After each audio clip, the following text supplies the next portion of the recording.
Bienvenidos, esto es Crónica Paranormal. Soy Marcos Bustamante y hoy te presento la historia de uno de los grandes pioneros de la ovnilogía, grandes pioneros que todavía están vigentes de la ovnilogía local. Me refiero a Dante French. Bueno, soy una persona que ha estudiado el tema ovni en base a vivir experiencias propias desde muy chico, lo cual me lleva después a saber que hay algo más y tratar de entender ese algo más que es. Dante French es un libro abierto, una de las personas que más sabe del fenómeno ovni en la República Argentina y más allá del fenómeno ovni, del contacto extraterrestre. Bueno, la experiencia de chico se puede dividir en dos grandes bloques, si bien hubo más, pero tomo lo que hoy dentro de la fenomenología ovni son clásicos. Una es ver esferas que aparecen en mi habitación y la otra es ver lo que es la nave puntualmente acercándose a un grupo de personas. La esfera me ocurrió en una habitación que tenía donde estaba solo y donde yo pasaba horas, y de pronto aparece una esfera de un color plomo que tenía como pequeñas celdillas similares a las cámaras antiguas de foto que abren y cierran diafragma, y de pronto esa esfera se abría como ese diafragma y me mostraba imágenes del futuro. Digo del futuro, pues yo tendría 9, 10 años, 11 años, y me veía grande, de bigotes, en una oficina con gente que me traía carpetas y detrás libros, bueno, entre otras escenas que pude ver de esa esfera, que hoy sabemos que se llaman caneplas de monitoreo, y son como cámaras que envían estos seres y por los cuales pueden observar no solo a personas, sino lo que se llama el campo estructurador de la forma, que sería la sumatoria de todos los átomos, moléculas, etcétera, que conforman un cuerpo humano o un determinado objeto. El otro caso puntual, no estaba solo, estaba acompañado por alrededor de 200 chicos, todos proveníamos de la zona de la Recoleta, de la iglesia del Pilar, muy conocida en Buenos Aires, y invitaba a los chicos de familias más humildes. Mi padre era portero ahí en ese barrio, y vamos con mi hermano, una noche clásica de fogón a orilla del lago Perito Moreno. El campamento hoy creo que sigue existiendo, se llama de la JAC, que significa Juventud Acción Católica, y bueno, era un fogón, los troncos sentados, el lago Perito Moreno, y de pronto una noche de canto, guitarra, 200 chicos, los curas, las monjas, los muchachos más grandes que cuidaban cada carpa, una estrella que estaba allí, como muchas, parece agrandarse, iluminarse más. A medida que se ilumina más, de esa perspectiva alta baja a lo que sería más o menos unos 33 grados de inclinación, ilumina el lago y comienza a acercarse despacio hacia todo ese grupo que estábamos alrededor del fogón. Los que estamos en el medio círculo mirando el lago, mi hermano incluido, lo vemos primero.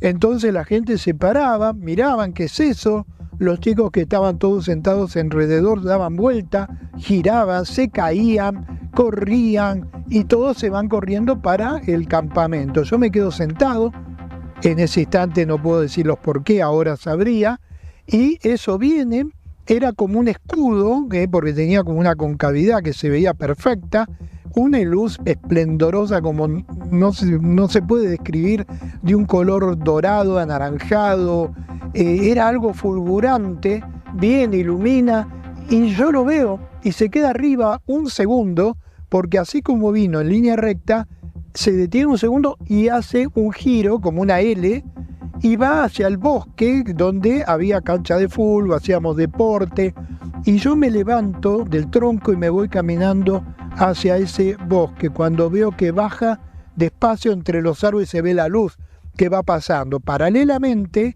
yo sin saberlo, en la carpa donde estábamos alojados con mi hermano y otros chicos más, llamaba Los Teros. Esto tendría 9 años, mi hermano 7 y medio, y yo ahora voy a cumplir 72, así que imagínate. Y mi hermana, cuando preguntan por mí, mi hermano dice que estaba al lado de él en el lago. El muchacho más grande, 20 y pico de años, corre, me ve yendo hacia la luz, me cargan, porque yo voy hacia ahí, pero siento que me agarran de la panza, me cargan al hombro y me llevan a la carpa. Y esa noche no nos dejaron ni salir al baño, y sabemos, porque al otro día se comentó, que a las 4 de la mañana se levantó y se fue. Cuando volvimos a Buenos Aires, los viajes eran los trenes, la trocha angosta en tren que se tardaba 2 días en llegar a Bariloche. Lo primero que hace mi mamá es preguntarme si habíamos visto el ovni de Bariloche, o sea, que salió registrado en los diarios. Entonces, el que vive eso, más la otra experiencia de la esfera, más otras posteriores, es como que se te va abriendo la mente. Abriendo la mente. En los primeros años, cuando de pronto me tocaba una entrevista en un canal, estamos hablando de 30, 35, 40 años atrás, por ahí te ponían siempre te ponían un escéptico a negar todo.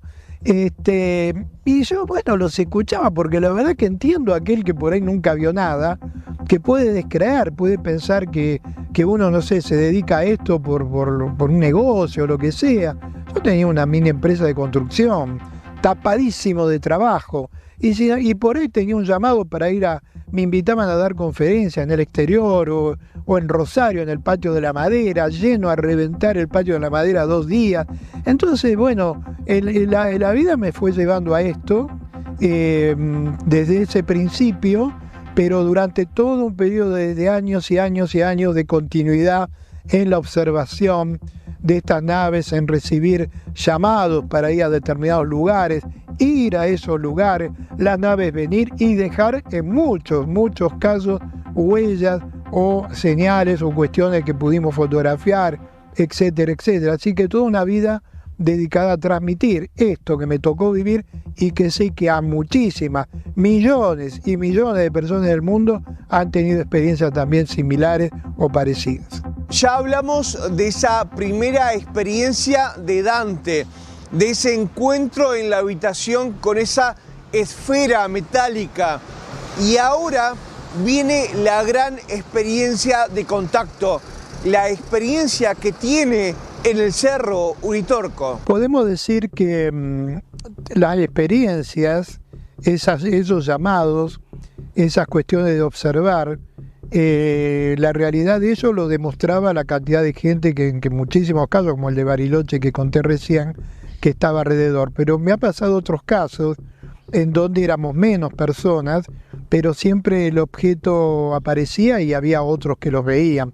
Me acuerdo en los tiempos de Sábados Circulares de Mancera, los inicios de Sábados Circulares, una tarde después de haber ido a la Costanera con una amiga que tenía en ese tiempo, estoy en la calle El Salvador y Arauz esperando que ella se había ido a cambiar a su casa y de pronto veo venir como algo plateado de un color plomo, pero con un pequeño, podemos llamar tonalidad más brillante, y venía y se iba agrandando a medida que se acercaba.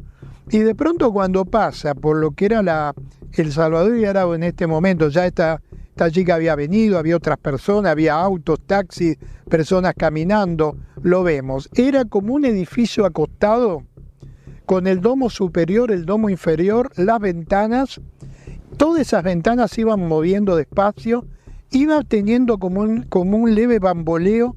Cuando pasa frente a donde yo estaba parado es como que eso se inclina, todas las ventanas, yo no veo seres dentro ni nada, pero eso iba girando y con ese pequeño suave, estoy exagerando, vaivén, pasa, se veía la cúpula, las ventanas, y a medida que pasa se va achicando y va en dirección de Aeroparque. Y sabemos, porque después con los años me enteré, que Mancera sacó las cámaras porque este ovni que venía de la provincia de Buenos Aires lo había visto mucha gente pasar, saca las cámaras y sé que pueden filmar 1, 2, 3 segundos.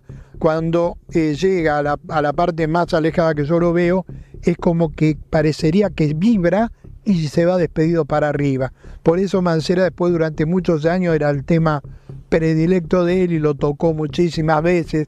Pero bueno, esa nave fue extraordinaria y los diarios de Buenos Aires más importantes hablaron de ese platillo que fue visto por toda Argentina. Entonces ahí tendríamos también probatoria en el sentido de que aquello que vi existió y era real. Pero quizás dentro de la ufología y dentro de esta casuística de la zona de Uritorco, Capilla del Monte, Cerro Pajarillo, Quebrada de Luna o de la Luna, quizás uno de los puntos más neurálgicos fue cuando en 1985 siento un llamado para ir al diario Clarín a hablar del tema de la ciudad intraterrena.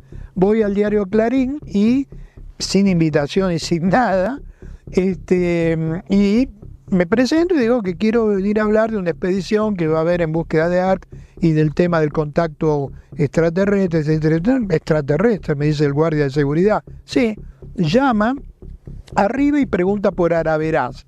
Araveraz era un periodista general que había hecho turismo de carretera hace poco, periodísticamente, había cubierto, y resulta que en esa carrera que va a cubrir, uno de los autos no pasó por los controles, por caminos de cornisa, y apareció cerca de la llegada con los tanques llenos. Bueno, fue un caso muy, muy clásico de ese tiempo, y Araveraz estaba, imagínate, hablando de eso con todos los periodistas, que nadie le creía. Bueno, la cosa es que cuando dice extraterrestre, ¡pum!, me llama, no me dejaba hablar, se ponía a hablar él de lo que había vivido y de que él entrevistó a los pilotos de los autos, todo.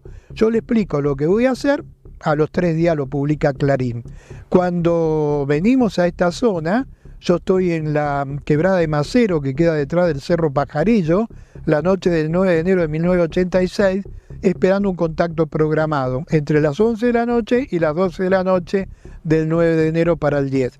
Cuando a las 23:30 aproximadamente, una nave viene de Quebrada de Luna, de la zona de Ongamira, pasa por la quebrada, llega hasta lo que sería el segundo vado. Ahí gente que vivía ahí en ese tiempo lo ve, la abuela, la tía, la madre, un chico que estaba ahí con ellos, queda suspendido durante unos segundos y se va para el Pajarillo. Paralelamente, nosotros que éramos 12, estábamos esperando sobre las piedras el contacto. A las 23:30 aproximada, la nave aparece, queda como bamboleándose, era como algo muy luminoso. Empiezan a salir naves más pequeñas, que ahora sabemos que las llamamos naves de traslado o canepla de traslado, que puede tener hasta 3 metros y ser brillante o transparente, y comienzan a moverse. Yo llegué a contar unas 12, 14, hay otros del grupo que contaron como 25, y se movían todas por las laderas de los cerros durante varios minutos. En un momento determinado, todo lo estamos viendo, incluso había gente que estaba al lado mío que se dio vuelta, me decía: Dante, no diga lo que estás viendo. Algunos tuvieron miedo, y eso se queda, y de pronto todas estas luces pequeñas empiezan a meterse en la más grande. Una, antes de meterse, se acerca más, mucho, hacia donde estábamos, y se veía algo redondo y brillante, y enseguida vuelve hacia atrás, hace la curva y se mete en la más grande. La más grande va detrás del cerro y se ve un resplandor. Cuando aparece ese resplandor, yo siento en mi cabeza: el hombre debe ver para creer. Acá tienen la prueba, difúndanla. Yo creí que la prueba era lo que habíamos visto, pero resulta que con ese resplandor, en 2 segundos que duró, 3 segundos que duró el resplandor, porque no fue un flash, viste, apaga y se prende, no, duró unos segundos, 2 segundos, 3 segundos, deja la famosa huella del Cerro Pajarillo. Al otro día, desde el Uritorco, que estaba Raúl Soma, él estaba desde el Uritorco con otro grupo que era de Capilla, gente que había subido, nosotros nos habíamos conformado en 4 grupos, pero bueno, eso es historia. Llama por unos handing que eran como unos ladrillos que llevaban como 16 pilas, una cosa de loco, diciendo si habíamos visto la nave en Quebrada de Luna. Le decimos que sí, porque fue justo dentro del horario del contacto. Me dice: no, porque dejó una huella, y el que cuida el campo, Manuel Gómez, se fue a la noche ayer y estaba todo normal, y hoy en la mañana se ve la huella. Bueno, nosotros acá no la vemos. Le digo: organizo un grupo, salimos, bajamos por la quebrada, hacemos dedo y nos llevan y nos traen hasta el segundo vado, y ahí nos mandamos a fuerza de machete, llegamos a la huella, yo tenía en ese tiempo unos bolseguíes que estaban rotos, la suela se había abierto, no es que los llevé rotos, se abrieron de tanto subir y bajar por estas lomas, y tenía llagado, y ardía y me lastimaba. Otro de los chicos estaba con una lipiotimia, parecía que se desmayaba. Llegamos a la huella a fuerza de machete, y cuando llegamos, yo camino por la huella, mi bolseguí se abre, y al minuto no me arde más. Me siento en una piedra, miro, ni siquiera la llaga tenía, nada. El muchacho que estaba con lipiotimia, que se había tirado en una piedra así, miro y estaba juntando muestras del lugar. Bueno, ese lugar tenía un polvillo que era indescriptible. La más mínima brisa lo levantaba. Ese lugar quedó impregnado con una energía que era un reordenador biológico humano, lo que irradiaba ese sitio. El polvillo duró poco, porque después que la expedición ERC vuelve, a los pocos días llegan unos americanos que le alquilan los caballos a Manuel Gómez, llevan unas bolsas y unas mochilas que tenían como un compresor o algo así, describe Manuel, y fueron como absorbiendo ese polvillo, los cargaban en las bolsas, en los caballos, y después supimos que en Paja Blanca, en Córdoba, compraron hielo seco, se lo llevaban a Estados Unidos y nunca más se supo. Yo el polvillo que había podido recabar de allí, muestras, las quise llevar a la Comisión Nacional de Energía Atómica, porque en ese tiempo teníamos la oficina en Bedi Libertador, ni me atendieron. Fui a Casa de Gobierno, presenté una carta al presidente de ese momento, que creo que era Alfonsín, si mal no recuerdo, ni nos llamaron. Tengo el tal sellado de lo que había pasado. O sea, no nos dieron ni 5 de bolilla. La cosa que esa huella y ese reordenador biológico humano funcionó por muchísimos años. La gente iba a la huella, llegaba, se curaba de enfermedades de todo tipo, y eso con el tiempo y la irradiación se fue perdiendo. Me acuerdo que Manuel me cuenta que le pregunta al traductor, que se ve que era de la embajada o agregado diplomático en Córdoba, le pregunta qué era esto, y entonces le dicen que eran seres de arriba buenos. Esa fue lo que Gómez siempre se acordaba. Entonces esa huella, que estábamos detrás esperando el contacto, tomamos fotos, el libro Huella del Pajarillo tiene la panorámica de esa foto, dio la vuelta al mundo, vinieron investigadores de todas partes, científicos, personal militar, de todo ha habido acá hasta el día de hoy. Esta área es un área extremadamente movida y por estos temas, porque bueno, nos guste o no nos guste, estos seres han elegido este sitio, que es la zona lindera San Uritorco. Hay una ciudad intraterrena que está a 500 metros de profundidad física, y son lugares donde las naves entran o salen en muchos casos. Entonces, nos guste o no nos guste, hace 300 años o más, ya los Sanavirón y Comechingones hablaban y describían la casa de los dioses, porque ellos creían que eran sus dioses que se levantaban luminosos por estas quebradas, o los espíritus de los capitanejos, de los chamanes, que por su fuerza también se levantaban e iluminaban estos valles. Así que ellos están más allá de nosotros, que algún día no estaremos, ellos seguirán estando como han estado antes y como están ahora. Es un área muy, muy especial, que hay que venir con un espíritu abierto, con los pies sobre la tierra, la conciencia en las estrellas, sabiendo que hay algo más, y ese algo más nos está esperando. En los últimos meses, el epicentro de lo que es la desclasificación del fenómeno OVNI estuvo puesto en los Estados Unidos y en lo que está haciendo una subcomisión en los Estados Unidos respecto al fenómeno. Le quisimos preguntar a Dante French qué opina sobre esto y para qué nos están preparando. Sí, estamos en un momento muy especial respecto a la fenomenología del tema OVNI por varios motivos. El primero, si nosotros tomamos todo esto que ocurre como una especie de serie, como cuando vemos series de películas, podríamos iniciar que la serie comienza con la era moderna del fenómeno OVNI, que sería los casos de Arnold, este periodista que observa estas naves que llamó después platillos, en los Montes Rainier en el norte de Estados Unidos, y poco tiempo después la caída de esa nave en Nuevo México, el famoso caso Roswell. Entonces, claro, si uno toma ese inicio de serie, podemos hablar de un momento en donde furor, platillos, incluso militares dicen que había caído un platillo y había cuerpos de seres allí, a las 48 horas se desdicen, y comienza una serie de ocultamientos, de negaciones, de apretes, aquellos que querían divulgar estos temas, y que eso perduró durante muchísimos años.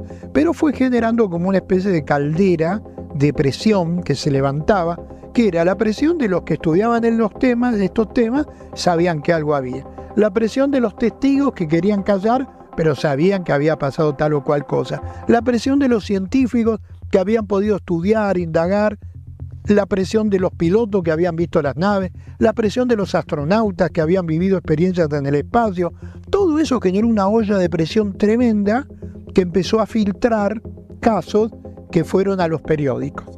Y uno de los casos puntuales, hace 8 años atrás más o menos, en el New York Times, justo es el caso de Graver, uno de los David Graver, de los pilotos de la Marina norteamericana, que dice haber filmado una nave y que debajo en el mar había otra nave más grande, y dijo eso y salió publicado. La Marina lo negó, todo el mundo lo negó, hasta que pasaron 3-4 años más y la Marina norteamericana dijo que esos videos eran verdaderos, que el caso había sido reportado y registrado, y culminamos esta miniserie de ocultamiento con los casos ahora que hubo en Estados Unidos de esta Subcomisión de Seguridad Nacional, donde bajo juramento, entre otros Graver, entre otros Bruce, ex personal de inteligencia, bajo juramento dicen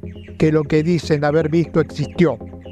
Entonces tenemos pilotos preparados para la guerra, pilotos de alta capacitación, que saben lo que ven y saben lo que no ven, diciendo bajo juramento en el Congreso de Estados Unidos que han filmado algo que no es humano, de construcción y de tecnología no terrestre, y que ellos lo vieron y lo filmaron. Paralelamente, Bruce dice que han tenido acceso a documentación donde hay naves caídas, donde esas naves se extrajeron y se llevaron a lugares de investigación científica, que existe lo que se llama ingeniería inversa y que se han detectado cuerpos biológicos no humanos. Es decir, que si cae un avión, puede haber cuerpos biológicos humanos. En este caso eran cuerpos biológicos no humanos, y que esos cuerpos han sido estudiados y siguen siendo estudiados al día de hoy. Entonces estamos hablando de un periodo donde esta primera parte de la serie comienza a tener un nuevo capítulo. Y ahí Dante abre otra ventana. Ahí Dante nos dice que el próximo gran desafío va a ser la Iglesia Católica hablando y abordando el fenómeno ovni. Que es el capítulo de la apertura de la información relacionada al fenómeno ovni. Y ese capítulo está en plena vigencia.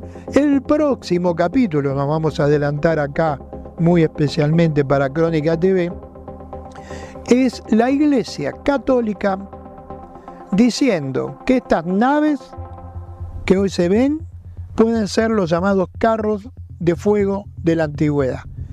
Ya lo dijo Monseñor Balducci, teólogo del Vaticano, muchísimas veces, habló en congresos mundiales, hablando de eso, pero él falleció. Falta una declaración puntual del Vaticano que diga eso, y ese va a ser un nuevo capítulo de esta temática que, bueno, más de uno se rasgarán las vestiduras, pero sin duda ese momento va a llegar. Ya ocurrió, creo que fue allá por 1967, en Castel Gandolfo con Juan XXIII. ¿Cómo te imaginas el primer contacto? ¿Cómo va a ser el primer contacto? El primer contacto a nivel global y masivo va a ser a algún lugar del planeta previamente anunciado y con un consenso. Ellos no van a bajar de pronto en Washington y nada más porque van a creer que hay un pacto alienígena occidente. No van a bajar en Irán porque van a decir es un pacto iraní extraterrestre. Si bajan en todas las capitales del mundo, la gente puede creer que es la invasión de los mundos de Orson Welles. Entonces es problemático el tema, problemático. En algún momento eso va a ocurrir cuando estén dadas las condiciones. Primero, que la opinión pública mundial no piensa que nos van a dominar o invadir, esclavizar, nada por el estilo. El segundo punto, supongamos que el consenso se llega, que se ponen de acuerdo los políticos a decir, bueno, tal porque no pueden ir 200, van a tener que ir de pronto 10 representantes, bueno, van uno a nivel político mundial, otro un premio Nobel científico, etcétera, otro astrónomo, otro Irán, y se hace el consenso. La problemática ahí surge en esto, cuando estos seres descienden, y si hay una intercomunicación, se le puede preguntar de dónde provienen, y le indicarán, provenimos de tal o cual lugar. Bien, ¿cómo se dieron cuenta que existimos? Y ahí viene el primer problema, porque van a decir, hemos estado siguiendo la evolución de la Tierra de hace decenas de miles de años. Por eso han aparecido en las construcciones antiguas, en los jeroglíficos, en las cuneiformes, en antiguos grabados, en piedra en medio de las cuevas, aparece el dibujo grabado de estas naves y de los seres con escafandra, etcétera, etcétera, como ha ocurrido acá mismo con el llamado Titaquín de Talampás, en la zona de Talampás.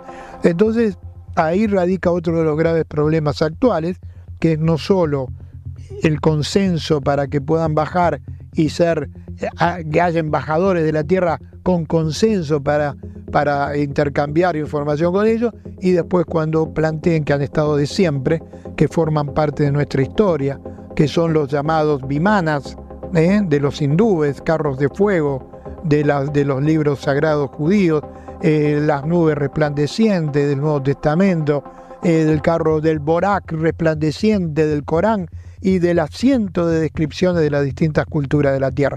Cuando planteen eso, es otra de las graves problemáticas que se generan en una humanidad todavía conceptualmente primitiva. ¿Y qué vamos a hacer con la Iglesia? O hace un replanteo de la Iglesia, ¿no? La Iglesia sabe esto que te digo, sabe perfectamente, te digo. El problema es cómo se lo dice a los demás. ¿Por qué lo saben? En el caso de cuando el actual Papa era Monseñor Bergoglio en la diócesis de Buenos Aires, yo daba conferencias, tenía un programa de radio, una radio de mucha audiencia, y personas vinculadas a Bergoglio venían a buscar mis libros, y incluso se los autografiaba. O sea, Bergoglio tiene por lo menos del Clave de la Profecía, tomo 1 y 2 del Plan Cósmico, Mensajero del Cosmos, esos libros los tiene. Sé de gente que en la Biblioteca del Vaticano ha visto, me lo han dicho seminaristas que han sido invitados allí, han visto Clave de las Profecías.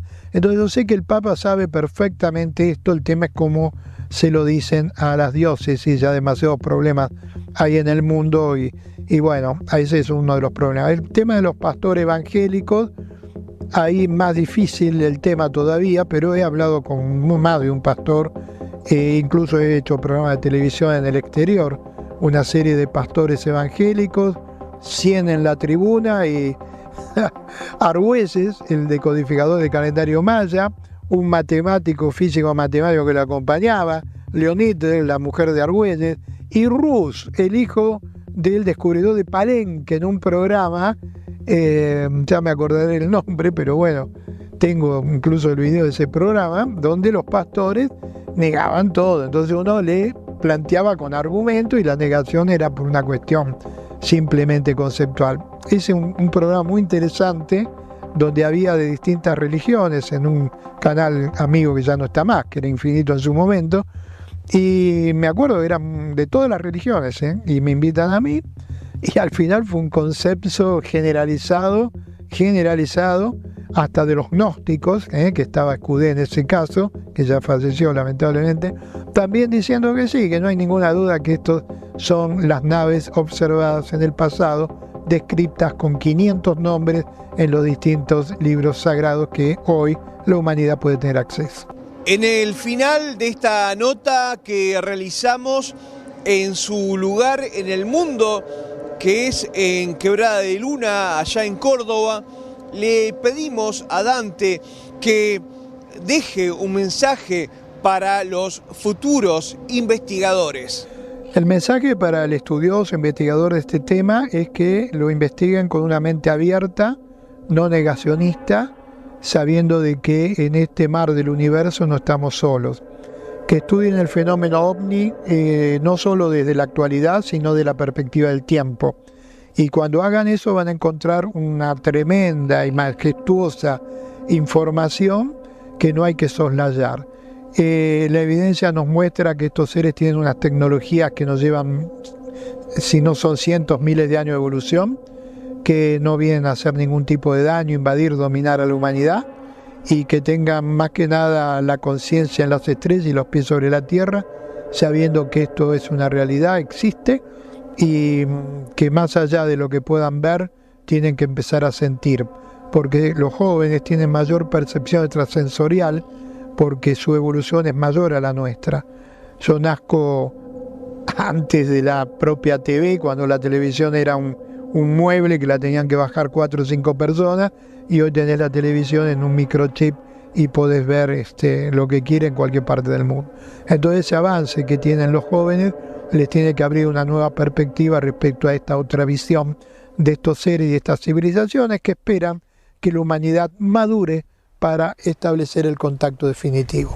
Un gusto haber estado con ustedes una semana más aquí en Crónica HD. Soy Marco Bustamante, hoy contándote la historia de Dante French. Un gusto, nos vemos la semana próxima.